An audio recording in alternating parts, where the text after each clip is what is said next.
جمعية البدر الولائية التي هي ذات طابع ترفيهي تثقيفي، ينحدر أعضاؤها من مختلف بلديات تلمسان، إضافة أنهم يهتموا بكل ما هو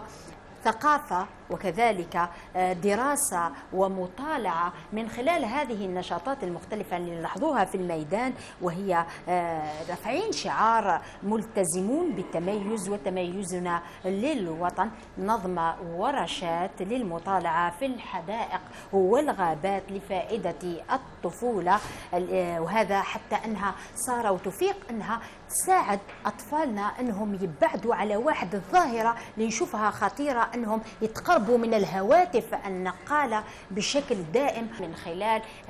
تشجيعهم للمطالعة الجماعية للأطفال من خلال أخذهم إلى الحدائق العامة وتوزيع عليهم الكتب المختلفة للمطالعة. هي فرصة لتثقيفهم وتوعيتهم وكذلك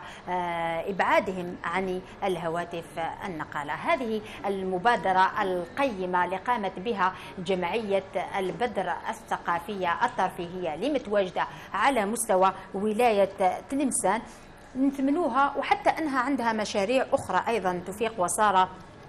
من خلال تجسيد برنامج الجزائر القارة من خلال الرحلات المختلفة اللي تقوم بها على مستوى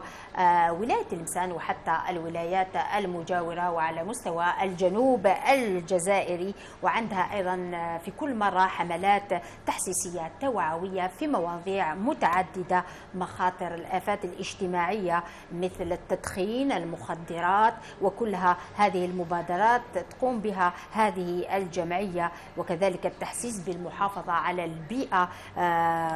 وتكون مسؤولية هي مسؤولية الجميع، أكيد مسؤولية السلطات المحلية ومسؤولية المجتمع المدني سواء جمعيات أو أفراد. كل هذه المبادرات نتمنوها من طرف الجمعية ونقول لها تواصل على هذا النشاط، وإن شاء الله كل الأفراد وكل المجتمع المدني يندمج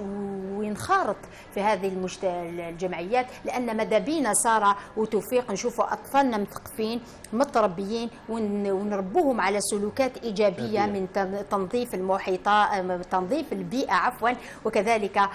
تنظيف الأماكن العمومية وحتى الحدائق، ونشوفوا كل شيء في مكانه، لأن السلوك الحضاري والتربية تبدأ من الطفولة، وهذا أكيد الوصية تاعنا للجمعيات وكذلك من المحافظة على